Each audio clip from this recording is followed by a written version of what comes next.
Welcome back to the New Jersey Motor Speedway, put on its inaugural race last season for the 1UP Nitro National Series, and here we take it on once again for 65 laps this evening as race number 5 of the 2026 season gets well and truly underway. And alongside me in the booth to bring you all the action for all 65 laps of this race today is Duke Ansack, back with us in the booth for a first time in a while. Great to have you back with us, because New Jersey's one of those places, we've only had one race here, but the racing was so good we just had to come back again. Absolutely, it is great to be back, and what a great race to be back for, New Jersey Motor Speedway. Man, it is going to be an excellent show tonight. Like you said, last year's race was just fantastic, and now back for an encore here in the Nitro National Series. Lots of great storylines going on, lots of fun that we're going to have today, and I am excited to watch this race. It's going to be a good one. One of the newer mile-and-a-halfs on the schedule this year, the New Jersey Motor Speedway, and like I said, it treated us to some good racing last year. But the main question I have for tonight's race is, can anyone stop Finguy-Psytomi Motorsports? Their 3 drivers have combined to win all of the first 4 races of this season. They're all in the top 5 in the championship, and this is going to be a fun race to see if they can be dethroned, because I know of at least one team that's firing on all cylinders but going into this weekend, but we'll cover more of that as we can bring you the starting lineup now for today's 65 laps. It's Stanley Andrews on pole position for the first time in his career with Stormbreak Motorsports. He's got Ryan Arnold alongside him, Yanis Terzic in third. He's had a miserable season up to this point. Can he rebound after the rough start he's had? Ashton Blevins, the defending modified champion, in fourth. And Cody Lamas, there's the guy I'm going to be keeping my eye on. Him and his teammate Nathan Stapleton. They went 1-2 in practice. They were miles ahead of everybody else on the practice charts. They start 5th with Lamas and 24th with Stapleton. I think those are the guys that are going to be your best bet to dethrone the FPM juggernaut here today. Yeah, I totally agree. Based on those practice times, it's going to be a tough climb from the deep 20th plus place starting position. But I'll tell you what, Stapleton, he's got that good car. This is a place where you can absolutely make up some time, make up some positions throughout this race. The track is wide enough that is absolutely on the table today for somebody with a quick car. So it's going to be a good race. It's exciting to me to have some fast cars starting a little bit farther back that we can watch try to climb through the field today. That's just going to make everything a little bit more exciting. But don't forget about those guys that are starting up front. That qualifying lap doesn't mean nothing here. You know, it's still really good to have that track position going into this race. Andrews, Arnold, Terzic, I think that this should be a good one for them as well. So with that being said, we've got 42 drivers on the grid ready to take the green flag for the 1UP Nitro National Series. We are ready to bring you that action now. It's race 5 of the 2026 season at New Jersey Motor Speedway. The green flag set to get this great race underway shortly. Stay tuned for it, folks. You won't want to miss what's coming up next. So much on the line today for these Nitro National cars. It is Andrews and Arnold on row 1, leading us to the restart zone. You're about to see it on your screens right now. There it is. The field's starting to accelerate. We are racing at New Jersey. It looks pretty even for the front row, but Stanley Andrews has that slight advantage, cutting the apron a little bit. But Cody Lamas down on the inside that yellow car. He's not wasting any time as the field fans out 3 maybe even 4 wide into the opening corner. This is what we love about New Jersey. The racing picks up immediately. Yeah, that inside lane had a big advantage of being able to cut the inside line right there on the front straightaway, but Lamas cut it even more than anybody else. So up to the second position is the 48 car, and that is a great start. But here's Stanley Andrews leading the way right now, and this is a great start for the 33 as well. Leading the way, you want that clean air on the front of that car to start this race. Get a nice little advantage there and keep control of this race. And he's got some company back there as he goes for the lead here on Andrews. But Riley Hooper, David Meskey, they're trying to fight their way to the inside. That's going to be a good advantage through this rest of this race. As Terzic pulls up onto this battle for the lead, Lamas cuts low on Andrews through the quad oval, and he will lead lap number 2. But I doubt that 33 is going to give this lead up fully without a big fight. Yeah, what a big advantage it is to be on the bottom through the quad straightaway there. But Andrews on the outside lane shot by the 48 car. That was very impressive, just holding the throttle down. That thing stuck on the top lane, and there's Terzic going a little bit too wide through 3 and 4. Wow, what a couple of laps we've had here so far. But that is a great move from the 33. Boy, that is a strong race car today. And another strong-looking car is this 58 of Mike White. He started down in the latter half of the top 10. He's all the way up to third now. We just got passed for it by Terzic, but this is still a strong run from Mike White, who's outside of the top 30 in owners points going into the day. We saw last year, had such a strong performance in a part-time schedule. He won at Atlanta, got a podium at Charlotte. This guy knows what he's doing, and he's finally bearing fruit on his performance that we know is in him this whole time. But up at the front, Andrews and Lamas head the field out of turn 2, lap number 5. You're right about that run from Mike White. We'll see what happens throughout the rest of this race, if that 58 car can maybe climb even more positions up towards the front. But now the battle is on between the leaders, the 48 and the 33, and here goes Lamas to the inside again on the front straightaway. Can he get it done in turn 1 and 2? It's going to be interesting because I think what Andrews is going to do, he's going to force Lamas to cut low into the turn 1. And look, you see Andrews took a wider arc into the corner and cut Lamas off. That's going to be the key to defending here at New Jersey, as you see DJ Curtis, winner of 2 of the first 4 races this season, getting awful close to Terzic in the 57 in their fight for the 3rd spot. That 22 has been infallible this season. He has gotten top 10s in every round this season, in addition to his 2 wins.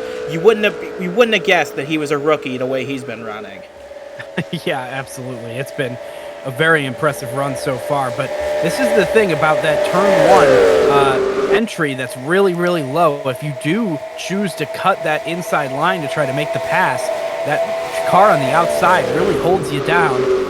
And you have to let off the gas in the middle of the corner just that much more to be able to get the car to rotate on the inside like that, and then that allows that driver on the outside lane to just motor by on the outside, like on the throttle way earlier.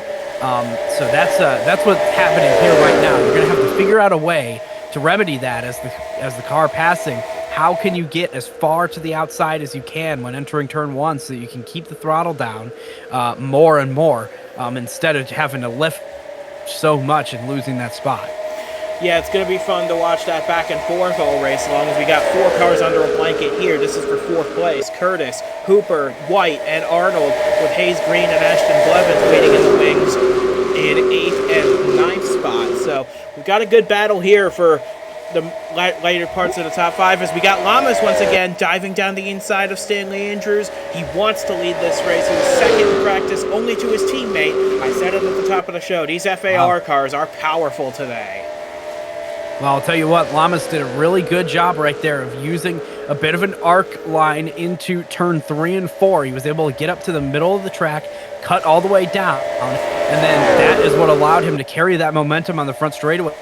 He never even had to cut the inside lane or enter 1 low because he was already clear for the lead. So put the 48 P1.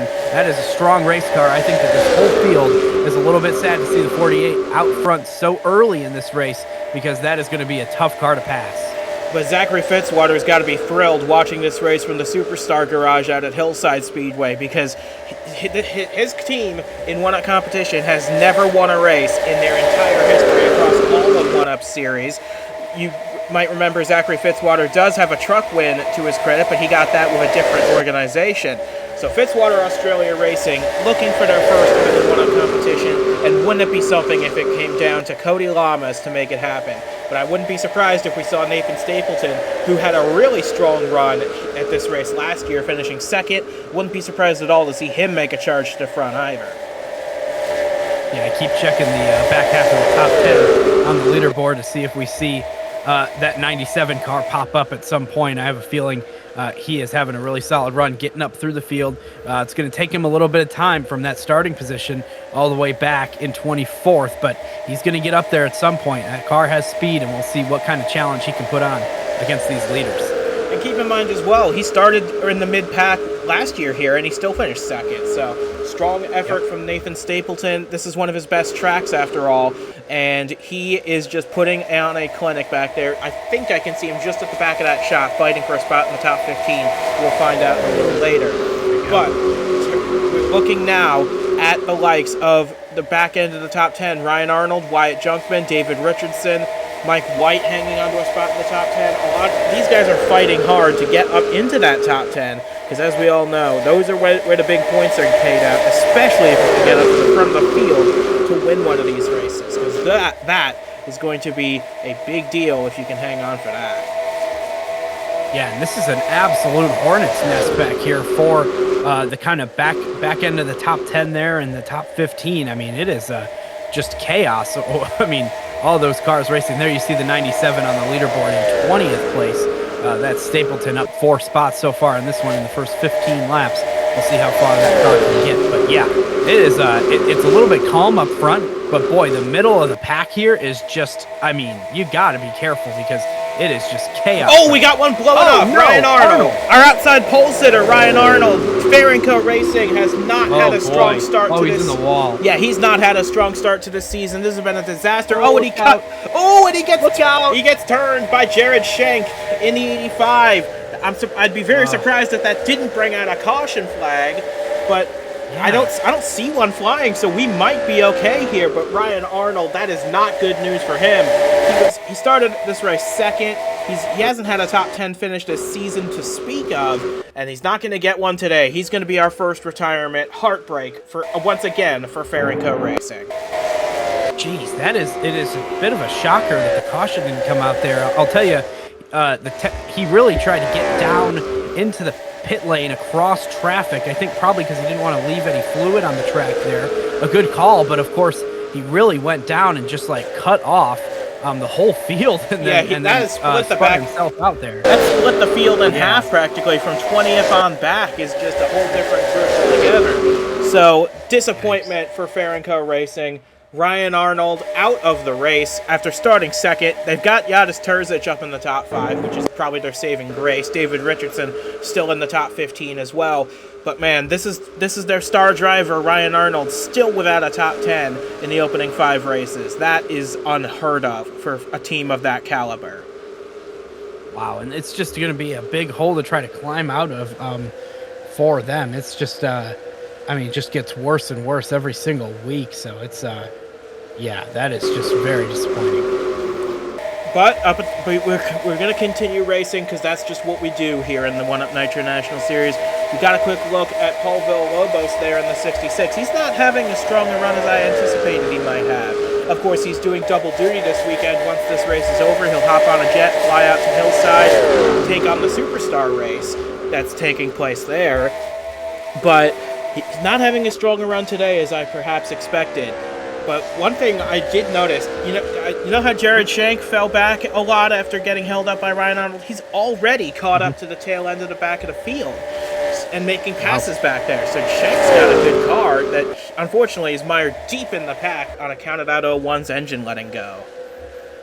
Yeah, I wonder if, maybe a lot of these guys are trying to save their stuff a little bit. And, of course, when you're racing in this pack like this, you kind of are slowed down just by the air and all that, trying to keep your car off of other cars. And he's just going all out now, trying to catch up and make up as much time as he can before it's too late for him. So that's a really, really solid car, really unfortunate circumstance, but good that he's able to get back up there so quickly. And here's a battle for the second position. Stanley Andrews is battling with DJ Curtis there for that second spot. And here's a battle a little bit farther back as well. We got some great racing all over this track.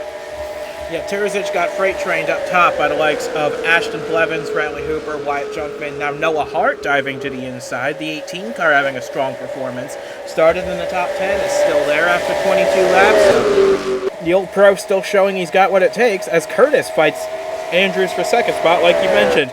That 22 is a very powerful car, and the way he was able to clear Andrews makes me think he might have a shot at the 48. The problem he's got is Cody Lamas has extended his lead now to at least 3 seconds between himself and the 22. That is very impressive. Of course, that going to that lead's gonna only get bigger once Lamas gets the clean air he's been wanting.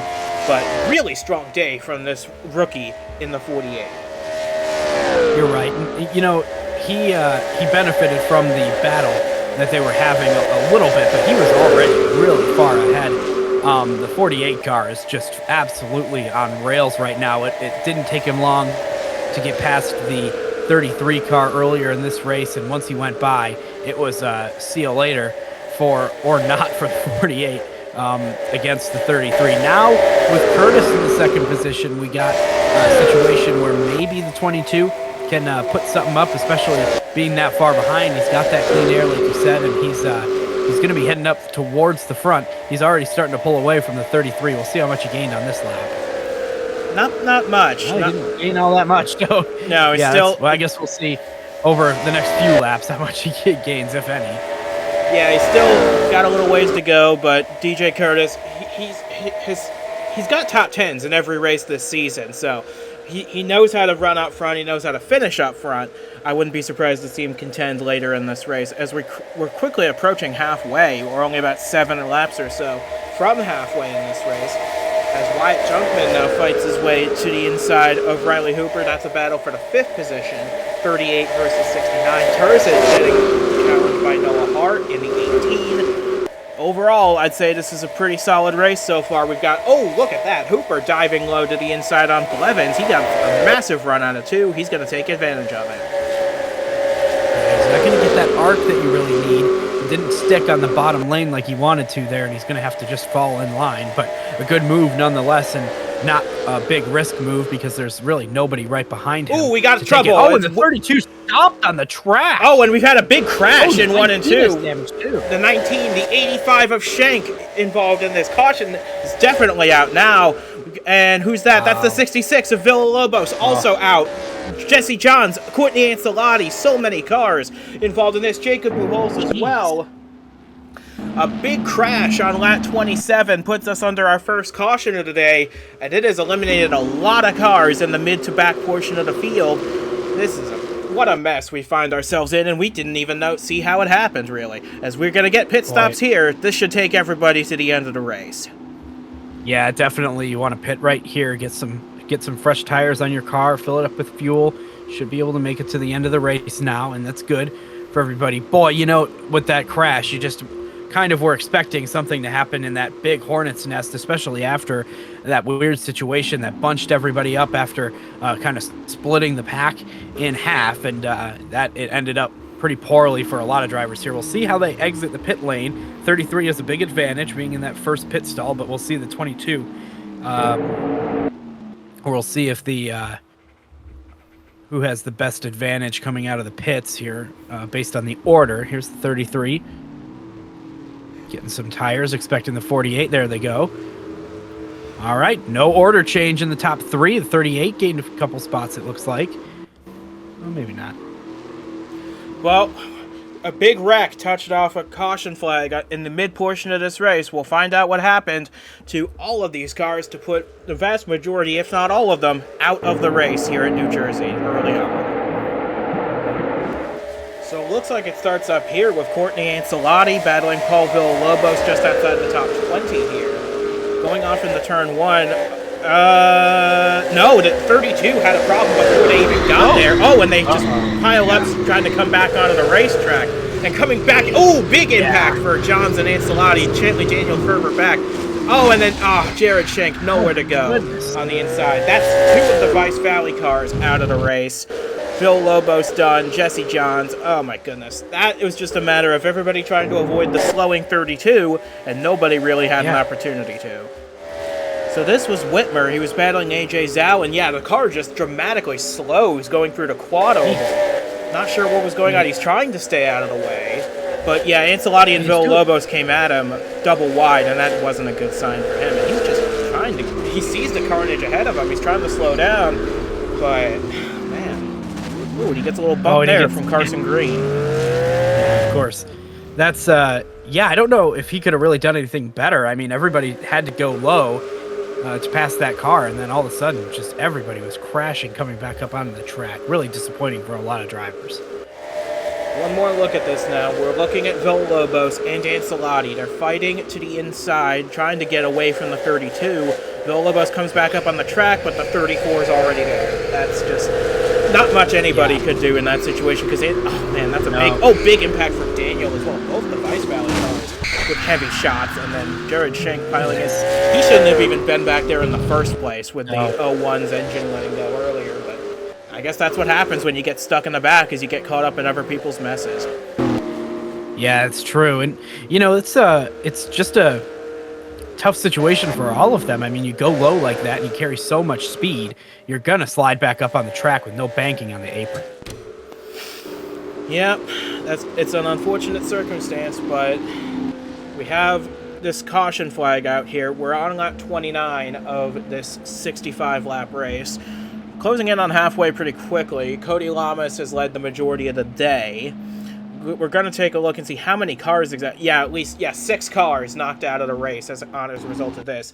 Shantley Daniel, Paul Villalobos, Jared Schenk, Courtney Ancelotti, Jesse Johns, and Jacob Buchholz all knocked out of the race. I think Buchholz might have actually had a separate problem because I didn't see him near this accident, but regardless, that's 6 cars out of the race in the span of a couple laps. We only have 35 cars still in this race, and 34 of which are on the lead lap. I expect Whitmer to get back out there a couple laps down, but that's if they diagnose what's wrong with the 32. Yeah, that's true. So this is now we have a fascinating situation here. Lap 30 is what we're approaching, and the lights will likely go off this time, I can only imagine. So we'll have a little restart here, the 48 car out front, but now the 22 on fresh tires. Right in that second position, we'll see who is able to jump low, who is able to get cut the track the most, who is willing to do that, sacrifice their entry into turn 1. We'll see if the lights go off this time. And it looks like they did. Whitmer coming back out of the track now. And he's going to be a factor in this restart because he's going to line up on the inside all by himself. I'm curious to see. He's going to get caught up by the time we get to the restart. Yeah. But I'm curious to see if they've actually fixed the problem on this 32. Because if they have, he could be a real thorn in the leader's side. And if they did, makes me nervous.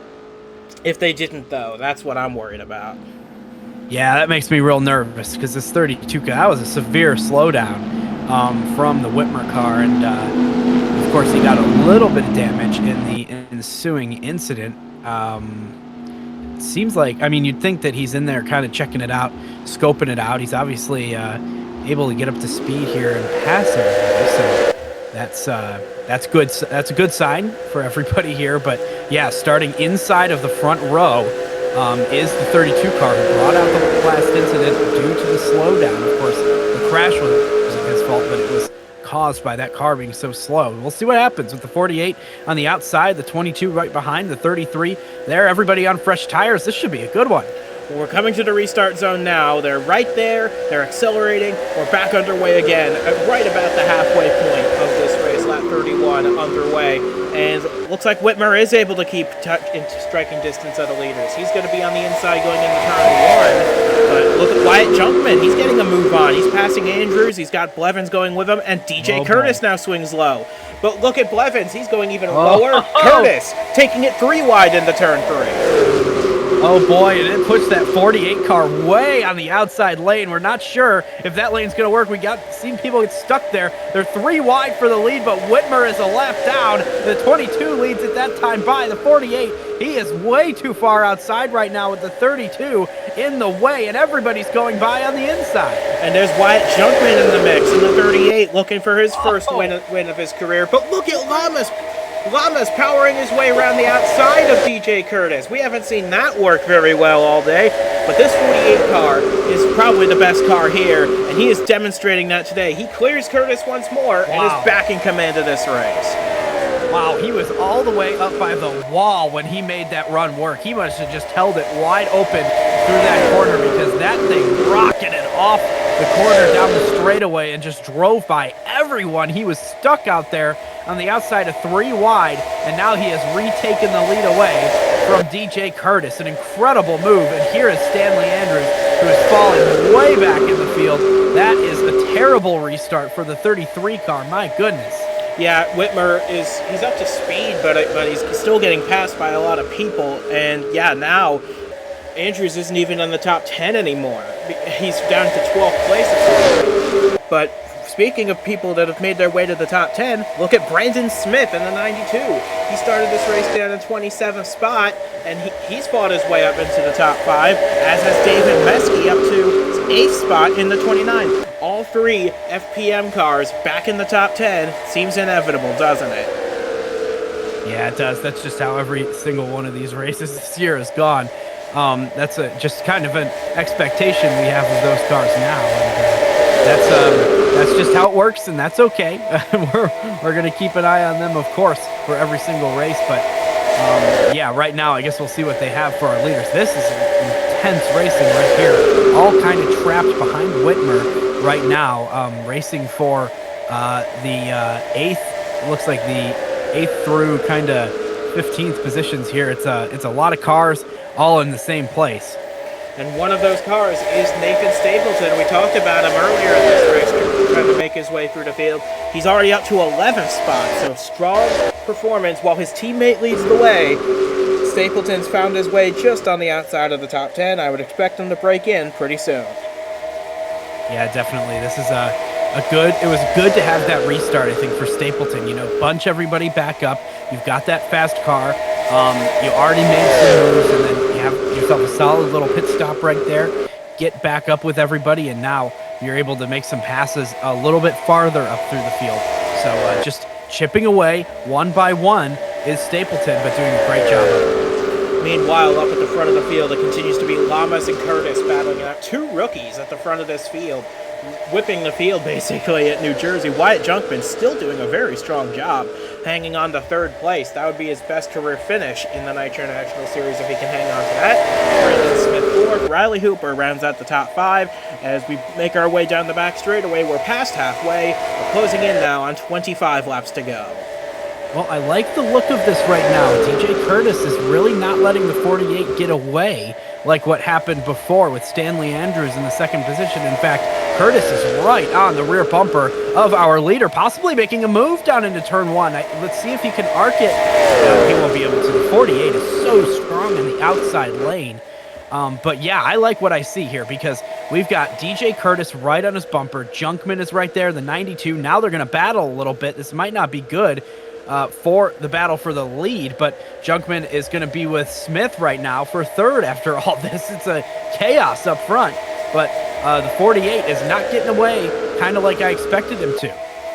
No, but that just proves how strong a driver DJ Curtis is. He can challenge the best car in the field, keep him honest, prevent him from getting that big a lead. Because remember, Lamas only had that big a lead because Andrews was holding Curtis at bay for so long. That's true. As you see Whitmer, he's found a way to get up to speed. He's kind of running around 10th place, but he is, of course, 2 laps down in 35th position, so he's not going to be a factor in the outcome of this race. But Noah Hart, he's fought his way up into the top 10. He's up to 8th spot. Really strong run from the Sanders Motorsports team. They've got Hayes Green just outside the top 10. So pretty strong day for the Dodge boys. But although it's got to sting for Lane Sanders watching this race from Hillside, seeing his team is not the best Dodge outfit today. Yeah, that is tough, but always room for improvement sometimes, and that's sometimes you need a little bit of a wake-up call if that's the type of thing that you're looking for in your race team. So hey, I'm pretty impressed with the 22 car. I'm curious about how this is all going to play out, but here's Terzic in the 57 right now. He's fallen down to 20th spot. And it's sad to say, but that's probably one of his better runs this season. He has had no luck to start 2026, and there's his teammate David Richardson. He's spots behind him. Got one side effect of all those cars falling out of the race. We've got some guys up here that aren't normally this far up the field. We've got Ludovic Charette, Boston Shaw making his 2nd start of the season for Aztec Motorsports, acquired that 90 car over the off weeks, and he's fighting his way now. He's going to try and make a move for 28th, so strong run for the Aztec Motorsports team, who only just got this car a couple weeks ago. Wow, yeah, and still just a dogfight. I mean, look at this there. Nose to tail through the corners.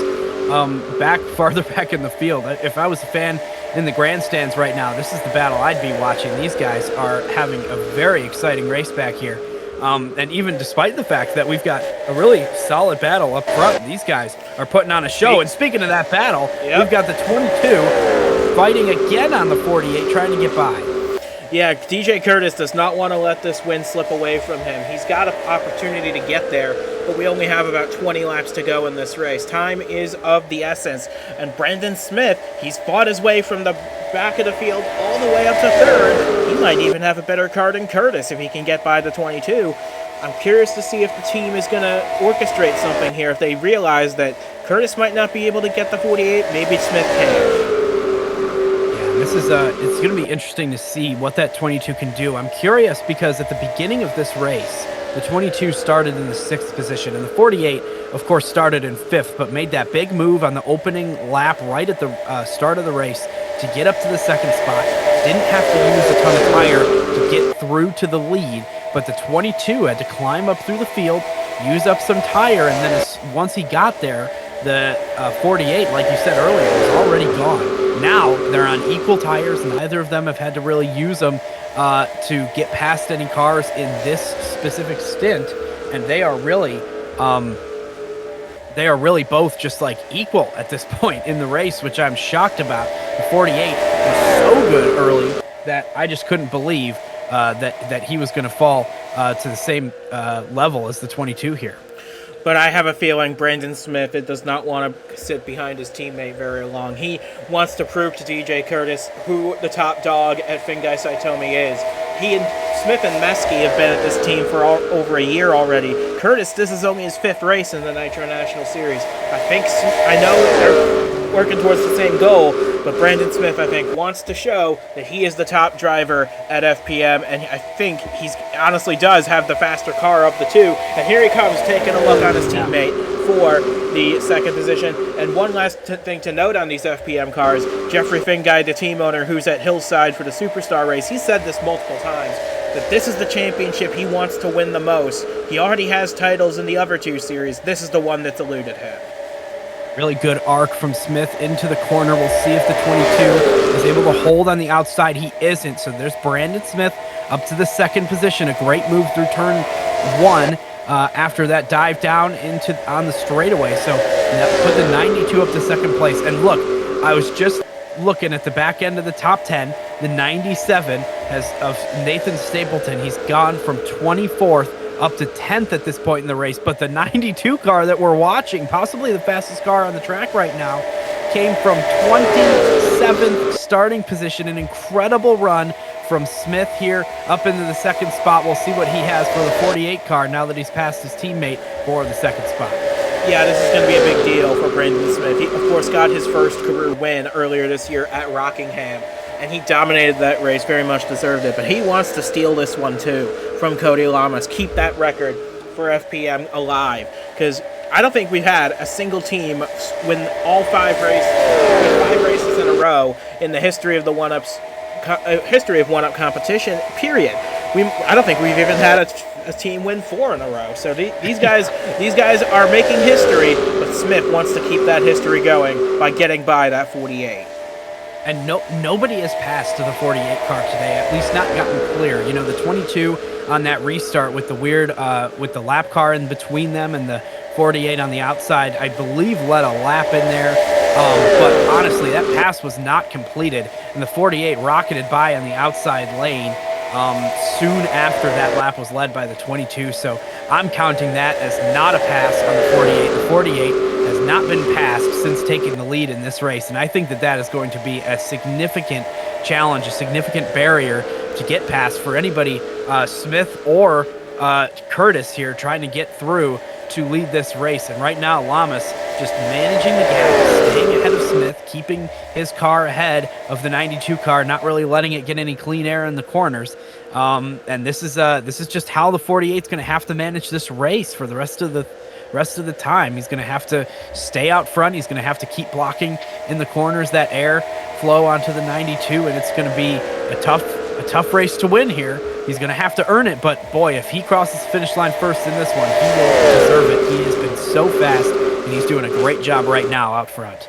Yes, he's just got to hold off two Finguy-Psytomi cars when they've won every race up to this point this season. No big deal. No pressure on that. No pressure on the rookie whatsoever. But for Cody Lamas, as we're quickly approaching 10 laps to go, for Cody Lamas, he had never even set foot in a one-up race car until we rocked up to Daytona to start the season. Remember how good a run he had there before getting shuffled out late. He's had some strong runs. He had a podium at Las Vegas.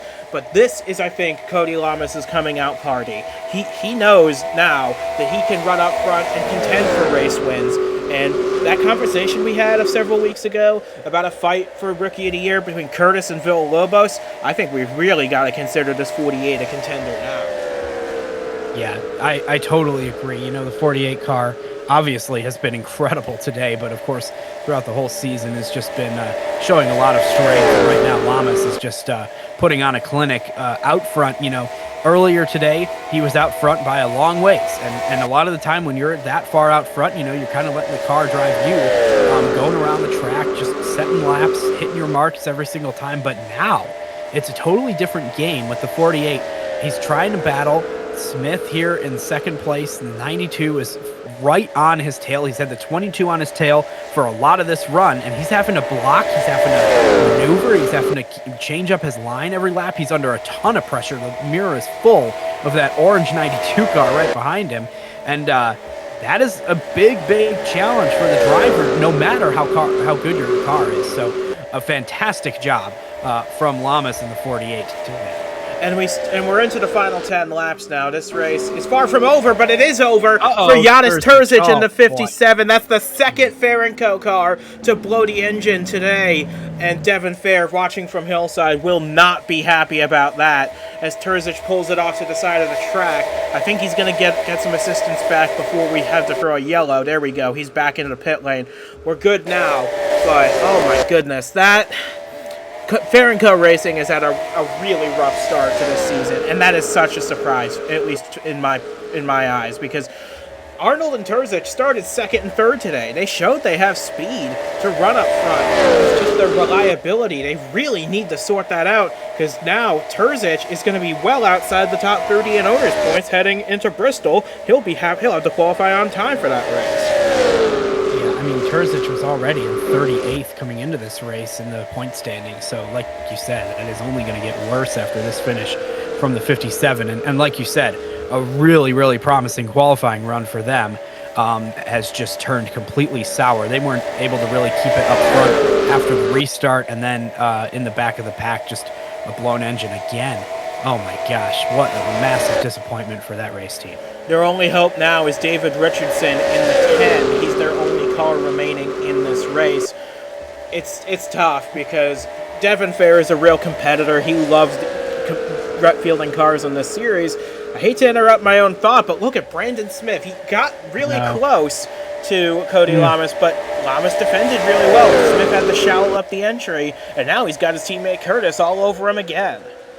Yeah, Curtis going to tuck in line here, just try to ride, and you don't want to sacrifice your opportunity for one of these two cars to win the race by going side by side. The 48 will gain a lot of time if they were to go side by side there. So Smith lives to fight another day after that move, thanks to some kindness from the teammate behind. But yeah, way too shallow on turn one that time. I hope he learned, and we'll see maybe a better move in the coming laps, but it's going to have to be soon. We're running out of time. We only have 3.5 laps to go. And look at this, Riley Hooper, that rainbow car in the background, he's fought his way towards these guys. Yeah. So, I mean, he's hoping for these guys to have a real moment in the late stages of this race so he can try and sneak on through. But we only have 3 laps to go. A caution now would just be a disaster for everybody. So Cody Lamas just needs to keep it on the island here for another 2.5 laps, fend off the 2 teammates behind him, and he'll be able to celebrate in a few moments. Yeah, I mean, he has probably stopped breathing at this point. It's so intense right now with the 92 getting a great run up to turn 4. There he goes to the bottom. We'll see if he can really widen that entry into turn 1. He's going to have to cut low again. There he goes. Can he get up the track here? Got up a little bit, but it's not enough. And there goes DJ Curtis around the outside of the 92. So Curtis straight into the second spot and with a shot at taking the lead away from Lamas in the upcoming lap. My goodness. He only has one chance to do it, though, for DJ Curtis. He only has one lap to make this happen. We're coming to the white flag right here. For DJ Curtis, he's running out of time, but for Cody Lamas, he just has one more lap to hang on to this race. This has been an incredible drive from Cody Lamas, it has to be said. Remember, Fitzwater Australia Racing have never won in their entire history in one-up competition. That looks like it's about to change today unless Curtis can make a big move down into turn 3. Doesn't look like he's able to do it. Lamas has him covered. So through 3 and 4 for the final time. What a job, what a drive by Cody Lamas. He's going to give Fitzwater Australia Racing their first win in the 1-Up Nitro National Series. Epic racing from Lamas. First career win. Wow. All secured for him. What an incredible job from the 48 car to hold off everybody else in the field today. Just a great, great job from Cody Lamas. Very well done. And DJ Curtis will pull it in second position. His fifth top 10 of the season. He's going to easily lead the point standings after this. Brandon Smith, he gave it his best shot, but from 27th to 3rd, he's still our biggest mover today. Epic stuff from him. Riley Hooper brings it across the line in 4th position, with Wyatt Junkman getting his first top 5 in quite a long while in 5th position for good measure. Meske 6th to put all 3 FPM cars in the top 10 once again. Ashton Blevins 7th. I believe he's the highest road finishing Toyota today. Noah Hart in 8th. Braden Varga, we didn't talk about the 9 all day, but he fought his way up to 9th at the end. And Nathan Stapleton, job well done. His second top 10 in as many races at New Jersey. But the day belongs to Cody Lamas. He really put on a veteran's drive in just his 5th career start. Yeah, a fantastic run. I mean, a lot of these guys in the top 10 also just had a great run, and you really have to give some credit to the 92 car, Brandon Smith, as well. I mean, obviously doesn't end up with a win after having a real shot at it there at the end, but coming from 27th all the way up to the 2nd spot, or to the 3rd spot at the end of the day, just an incredible accomplishment. But yeah, Cody Lamas, what a job today. The 48 car looked great. The driver looked great. The crew was on top of it when they made that pit stop, kept that car out front, and it is just a fantastic day for that whole team to hoist the trophy after this one. Another great race here at this track. I think that we're going to have to consider this one being more of a permanent addition to our schedule here in the Nitro National Series. Absolutely, well said. But with that being said, from Duke Ansack and from myself as well, thanks for joining us for a real epic day of racing at New Jersey, has to be said. We're looking forward to tomorrow's Superstar race at Hillside, hoping Paul Villalobos makes it there on time. And next race for the Nitro National Series in a couple weeks' time, we head to Bristol Motor Speedway, Thunder Valley, the last great Coliseum, for 125 laps out there. That is going to be a lot of fun, and I, for one, cannot wait to see these cars up on the high banks of Bristol. That is going to be an epic race, no doubt about that. But until we see you at Bristol for race number 6, congratulations to Cody Lamas, who drove like a veteran today in his 5th career start. He has given Fitzwater Australia Racing their long-awaited first career win in any one-up touring series. What a job they've put on today.